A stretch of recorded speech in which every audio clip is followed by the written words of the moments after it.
안녕하세요. 5장 강의를 시작을 하도록 하겠습니다. 5장에서 우리가 공부해야 될 내용은요, 복사생성자에 관련된 겁니다. 이 10불불에서 복사생성자는 아주 중요한 문법적 의미를 지니는데요. 여러분이 5장을 통해서 저하고 공부할 내용은 첫 번째로 복사생성자의 의미입니다. 무엇을 우리가 복사생성자라고 이야기를 하느냐, 그 다음에 복사생성자가 제공해주는 기능, 그냥 쉽게 이야기를 하면 필요성에 대해서도 인식을 하셔야 될 거고요. 그 다음에 복사생성자라는 것을 갖다 여러분들이 필요에 맞게 적절히 정의할 수 있어야 됩니다. 모든 문법적 요소가 그렇지만 여러분들이 이번 장에서도요, 복사생성자다 라고 누가 운을 띄우면 복사생성자가 무엇을 의미하고 이것은 왜 필요하고 그 다음에 어떻게 정의해야 하는가를 갖다가 여러분들이 이야기할 수 있으면 되는 거죠. 자, 그럼 들어가서 본격적으로 이야기를 진행해 보도록 하겠습니다. 자, 우선 복사생성자에 관련된 내용을 이야기하기에 앞서서요, 여러분들에게 제가 한 가지 말씀드리고 들어갈 내용이 있습니다.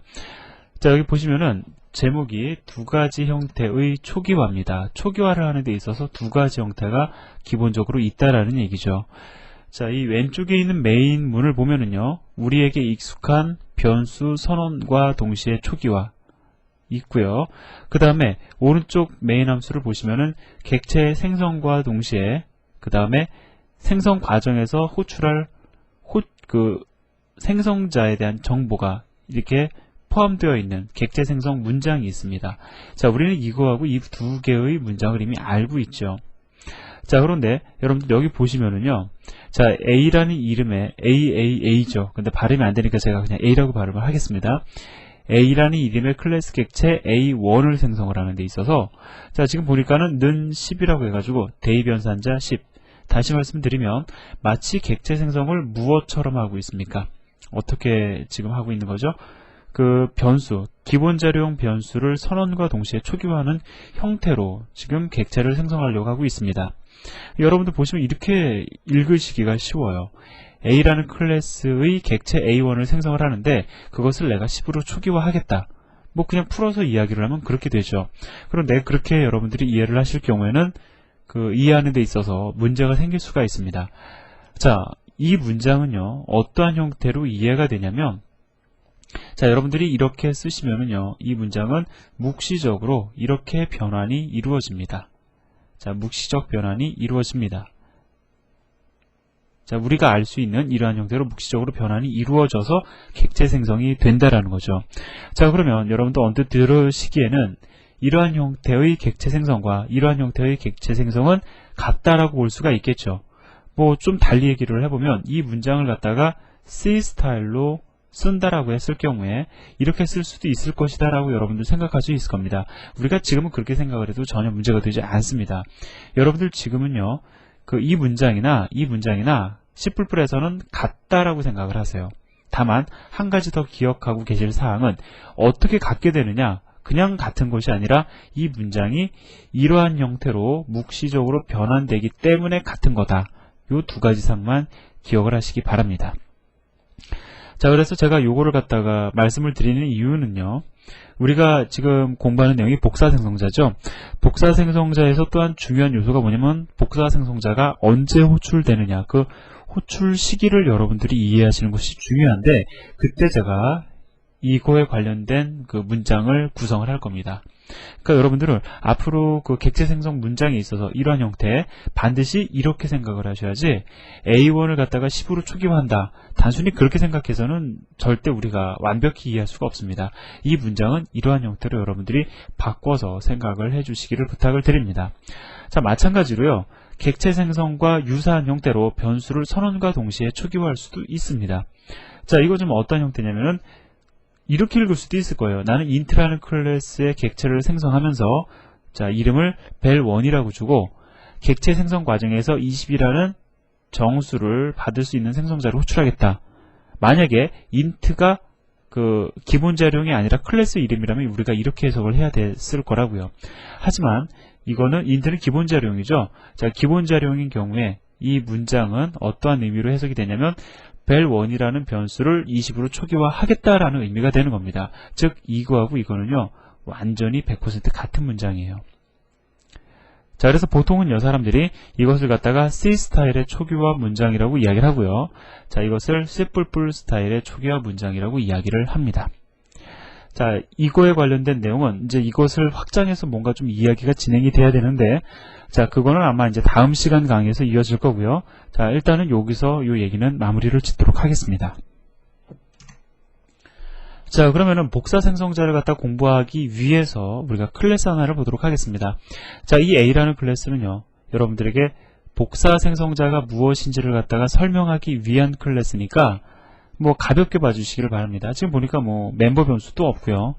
그 다음에 멤버 함수도 다 생성자만 있죠. 자, 이것도 생성자죠. 클래스 이름하고 함수 이름이 같습니다. 리턴하지 않고 리턴 타입 없어요. 자, 그 조건을 다 만족하기 때문에 얘네들은 생성자이자 다 생성자입니다. 어떠한 관계로 구성이 되어 있냐면은 오버로딩 관계입니다. 자, 얘네들은 오버로딩 관계로 구성이 되어 있는 거죠.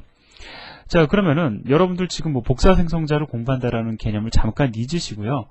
이러한 클래스가 있고 그 다음에 메인 함수가 이렇게 정의되었을 때 어떠한 형태로 객체가 생성되는지 한번 우리가 생각해 보도록 하겠습니다. 자, 지금 보면 메인 함수에서 A라는 이름의 클래스 객체를 생성하는데 그 객체를 obj1이라고 이름을 부여하길 원하죠. 자, 그럼 객체 생성 순서에 의해서 일단 메모리 공간 할당될 거고요. 뭐 보니까 별로 할당할 건 없네요. 그죠? 메모리 공간 할당한 다음에 생성자를 호출을 해야 되는데, 자, 무엇을 호출해야 될지 명시적인 정보가 없습니다. 따라서 인자값 받지 않는 보이드 생성자, 이것이 호출되면서 객체 생성이 완료될 거다라는 거죠. 자, 그러한 형태로 읽어보면은, 자, 얘는 10이라는 인자값을 받을 수 있는 생성자, 이것이 되는 거죠. 를 호출하면서 obj2가 생성이 될 겁니다. 자, 주목해서 볼 거는 이겁니다. 여러분들 보시면, 자, A 클래스의 객체 obj3를 갖다 생성하는 데 있어서 obj2를 인자로 전달받을 수 있는 생성자를 호출하고 있어요. 자, 그런데 obj2는요, A 클래스의 객체입니다. 아주 재밌는 거는 A 클래스 객체를 생성하는 과정에서 A 클래스 객체를 생성자의 인자로 전달한다는 거죠. 그럼 이러한 형태의 인자를 전달받을 수 있는 생성자가 있는지를 확인해 보면은, 자, 여기 세 번째 생성자가 바로 이 객체를 생성하는 과정에서 호출되어져야 할 생성자의 조건을 만족합니다. 자, 인자값으로 A 객체를 받겠다. 다만 참조에 의해서 받고요.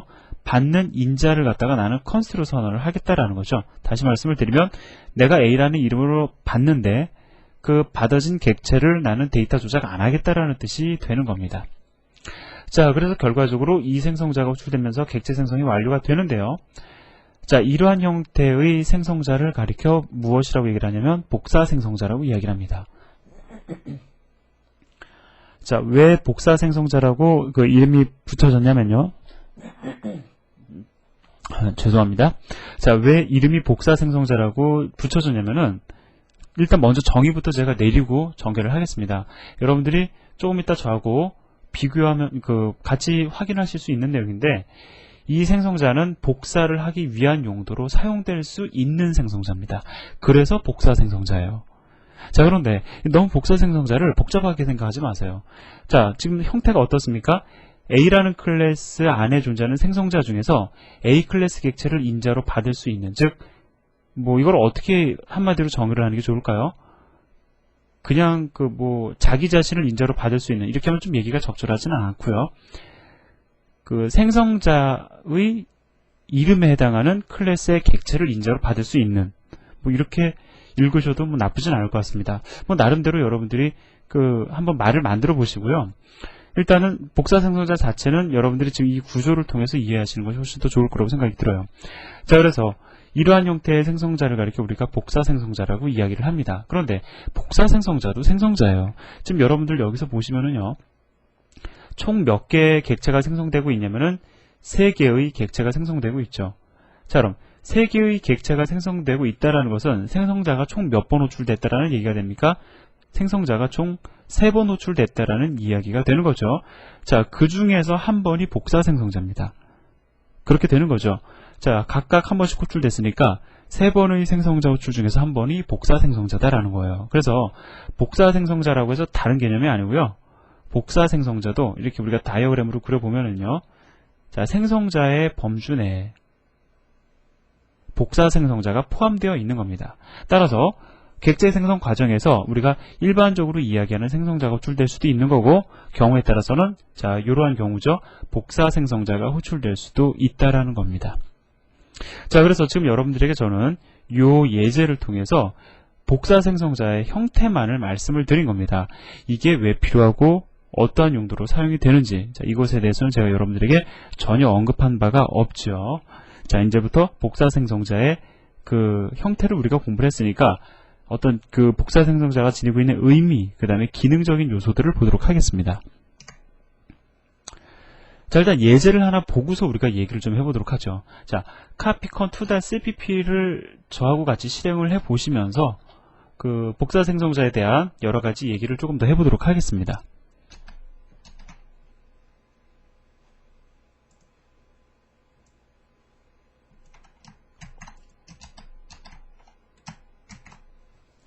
자, 여러분들 일단 예제를 보시면은요, 그 카피컨 2.pp라는 예제가 있죠. 그 다음에 그 포인트라는 클래스가 있는데, 자, 요 포인트라는 클래스를요, 제가 카피컨 3.pp로 좀 바꿔놓으려고 합니다. 자, 카피컨 3.pp에 보면은 이러한 포인트 클래스가 있어요. 그 포인트 클래스가 카피컨 2.pp와 카피컨 3.pp의 차이점이 뭐냐면 복사 생성자가 있느냐 없느냐 차이거든요. 자, 따라서 저는 복사 생성자만 복사를 해다가 자, 여기다가 가져다 놨습니다. 자, 그럼 우리가 지금까지 공부했던 내용을 가지고도 충분히 그 해석이 가능한 그러한 예제죠. 지금 보니까 P1이라는 이름으로 포인트 객체 생성하고 있어요. 자, X와 Y를 각각 10과 20으로 초기화하고 있습니다. 자, 그리고 나서 P2 객체를 생성하는 데 있어서 P1을 인자로 전달하고 있습니다. 자, 그럼 P1은 포인트 객체죠. 포인트 객체를 인자로 받을 수 있는 생성자가 있는가 해서 봤더니 여기 있습니다. 그죠? 자, 그리고요.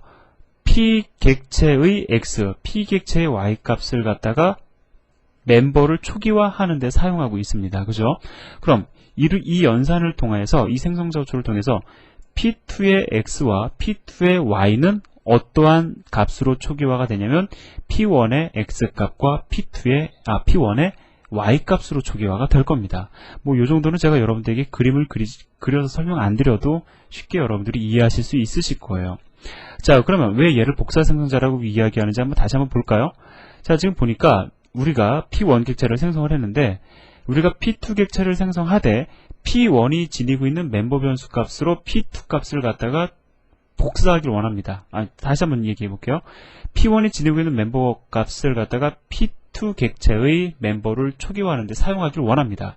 다시 말씀을 드리면 P1의 값을 P2에 복사하기를 원한다라는 거죠. 그러한 경우에 얘가 사용되어질 수 있습니다. 왜냐하면요.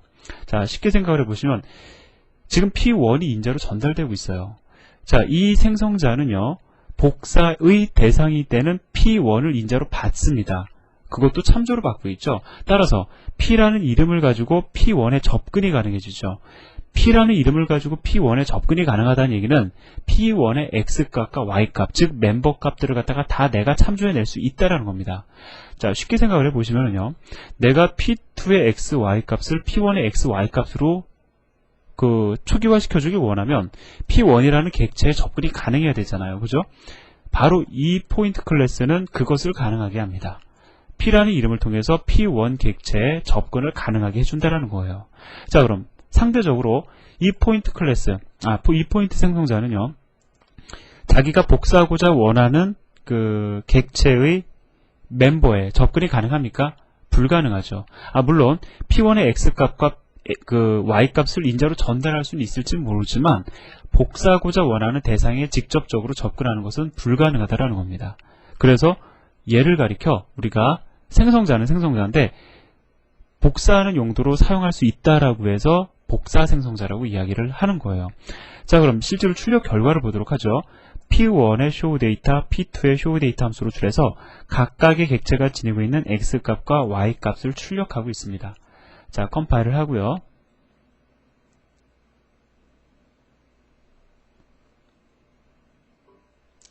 실행을 해보면 자, 값이 복사되었음을 알 수가 있지요.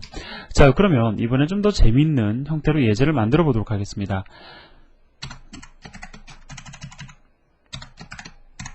자, 지금 제가 뭘 했냐면은 복사 생성자를 갖다가 없애버렸죠. 주석 처리했습니다.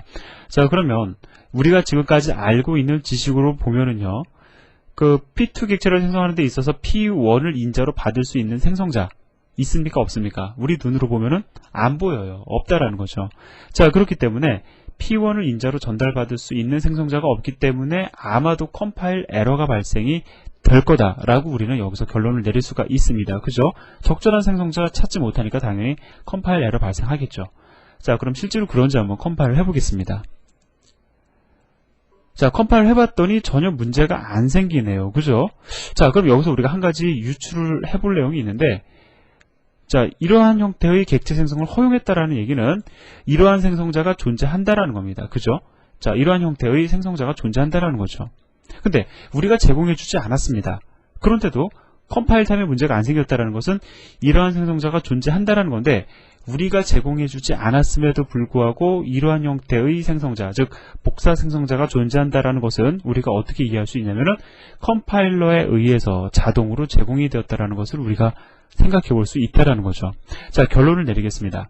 여러분이요, 자, 복사 생성자를 정의해주지 않으실 경우에, 직접적으로 정의해주지 않으시면은, 자, 디폴트 복사 생성자라는 것이 제공이 됩니다. 자, 그래서 이 경우에도 문제가 생기지 않은 거죠. 자, 그럼 디폴트로 제공이 되는 거, 우리가 직접 제공해주지 않으면 자동으로 삽입되는 것이 무엇들이 있냐면, 우리가 지금까지 공부한 것 중에서 생성자 있었죠. 그 다음에 소멸자 있었습니다. 그리고 이번에 공부한 것 복사 생성자도 제공해주지 않으면 디폴트라는 이름으로 제공이 된다는 거죠. 자, 근데 우리가 여기서 또 주의 깊게 봐야 될 거는요, 그 디폴트 생성자나 디폴트 소멸자는 하는 일이 아무것도 없었어요. 그죠? 그냥 형식적으로 객체의 생성 과정과 소멸 과정을 갖다가 유지하기 위해서 생성 메모리 공간 할당하고 생성자 호출되고, 그 다음에 소멸자 호출되고 메모리 해지되는 그 순서를 갖다가 지켜주기 위해서 형식적으로 제공이 되는 거다라고 말씀을 드렸는데, 자, 복사 생성자는 좀 다릅니다. 자, 실행 결과를 가지고 얘기해 볼까요? 자, 다시 컴파일 하고요. 실행을 해보면, 자, 출력 결과가 10, 20으로 출력이 되고 있습니다. 만약에, 자, 복사 생성자가요, 디폴트로 제공이 된 복사 생성자가 생성자와 마찬가지로 하는 일이 아무것도 없다. 그러면 출력 결과가 얼마가 나와야지 정상입니까? x, y 값 초기화 안 됐기 때문에 아마도, 자, 이러한 형태로 쓰레기 값이 출력이 될 겁니다. 그런데 지금 보면은요, 복사 생성자를 갖다가 정의해주지 않았을 때 실행 결과가 어떻게 되죠? 자, 10, 20이 출력이 되고 있습니다. 그렇다는 얘기는 우리가 또 무엇을 생각해 볼 수 있냐면, 자, P2 값이 우리가 지금 생성자를 갖다가, 복사 생성자를 갖다가 제공하지 않았을 때 P2의 X와 Y 값이 P1의 X와 Y 값으로 초기화됐다는 것은 P2의 디폴트 복사 생성자는 어떠한 일을 하냐면 멤버 대 멤버 복사를 한다라고 우리가 추측해 볼 수 있는 겁니다. 즉, 포인트 클래스의 디폴트 복사 생성자는 이러한 형태를 지닌다라는 거예요. 자, 그럼 여기서 우리가 조금 더 얘기를 해보도록 하죠. 자, 만약에 포인트 클래스의 멤버가 이거 하나밖에 없었다. 그러면 디폴트 복사 생성자는 어떻게 제공이 됩니까? 아마도 이러한 형태를 취하겠죠. 자, 따라서 디폴트 복사 생성자는요, 그 디폴트 생성자나 디폴트 소멸자와 달리 멤버 변수의 개수와 타입에 따라서 정의되는 형태가 달라진다라는 거죠. 자, 이 예제를 통해서 우리가 몇 가지 정리한 내용을 우리가 다시 프레젠테이션 자료를 가지고 이야기를 해보도록 하겠습니다. 어려운 내용은 아니죠. 예, 여기까지 제가 언급드리는 내용은 어려운 내용은 아닙니다. 자, 복사 생성자가 무엇인지 우리가 앞에서 봤고요. 이번 시간에 복사 생성자가 왜 복사 생성자인지, 왜 복사라는 이름이 붙게 되었는지도 제가 조금 전에 설명을 드렸습니다. 자, 그리고요, 어떠한 특성도 우리가 예제를 통해서 확인을 해봤냐면, 사용자 정의 복사 생성자, 즉 프로그래머가 직접 복사 생성자를 정해주지 않았을 경우에는 자동으로 삽입된다는 것을 확인을 했고요. 자, 그리고 이 복사 생성자, 디폴트 복사 생성자는 멤버 변수 대 멤버 변수의 복사를 수행한다라는 것도 우리가 확인을 했습니다. 자, 그래서 여기까지 여러분들 일단 정리를 하시고요. 제가 다음 시간에 이 복사 생성자의 어떠한 그 복사 형태, 그리고 그 형태가 지니고 있는 문제점에 대해서 말씀을 드리도록 하겠습니다. 수고하셨습니다.